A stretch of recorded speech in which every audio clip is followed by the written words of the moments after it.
Nous devons comprendre que la foi, c'est le repos. Au commencement de la vie de la foi est un combat, mais aussi longtemps que la foi est un combat, la foi n'a pas atteint sa force. C'est seulement quand la foi, en luttant, parvient au bout d'elle-même et se jette dans les bras de Dieu et se repose en lui.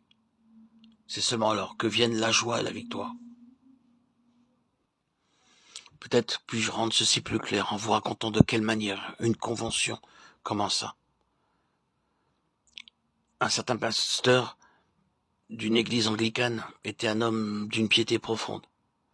Mais il n'avait pas le sentiment du repos, de la foi et de la victoire sur le péché. Et souvent, il se sentait profondément triste à la pensée de ses défaillances, de ses échecs et de ses manquements.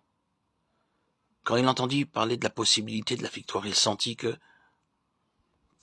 c'était là une chose désirable. Mais il éprouvait le sentiment qu'il ne pouvait y parvenir. Il eut l'occasion d'entendre un message sur ce sujet. Repos et foi. D'après l'histoire de l'officier qui vint de Capharnaüm à Cana pour demander à Jésus de guérir son enfant. Celui qui présentait ce message montrait que l'officier croyait que Jésus pouvait l'aider d'une façon générale, mais que c'était en grande partie pour expérimenter sa puissance qu'il était venu à lui. Il espérait que Christ lui viendra en aide, mais il n'en avait pas la certitude. Or, qu'arriva-t-il quand Christ lui dit « Va, ton fils vit », cet homme crut à la parole de Dieu. Il se reposa sur cette assurance. Il n'avait pas de preuve de la guérison de l'enfant, et il avait un voyage de 7 heures à faire pour revenir à Capharnaüm. Sur le chemin du retour, il rencontra ses serviteurs qui venaient à sa rencontre, et il apprit que son enfant était mieux, que la fièvre l'avait quitté la veille, à l'heure même où Jésus lui avait donné l'assurance de la guérison de l'enfant. Ce père s'était appuyé sur la parole de Jésus. Il était descendu à Capharnaüm et avait trouvé son enfant guéri.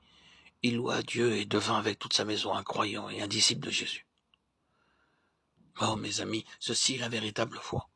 Quand Dieu vient à moi et promet de me garder, je lui dis, ta parole me suffit. Gardé par la puissance de Dieu, c'est là la foi, c'est là le repos. Quand ce pasteur eut entendu ce message, il retourna chez lui, et cette nuit-là, il trouva le repos. Il s'appuya sur la parole de Jésus. Et le matin suivant, il dit à un ami, j'ai trouvé. Puis il alla le dire à d'autres et leur proposa d'organiser une autre convention chrétienne, où lui et d'autres rendraient simplement témoignage de ce que Dieu avait fait. C'est une grande chose quand un homme en vient à se reposer sur la toute-puissance de Dieu à chaque instant de sa vie, en vue des tentations de toute nature qui peuvent l'assaillir. L'orgueil, la colère, le manque d'amour, le péché. C'est une grande chose de faire alliance avec le Dieu Tout-Puissant, se basant non point sur ce qu'un homme peut dire, ni sur ce que mon cœur éprouve, mais sur la force de la parole de Dieu.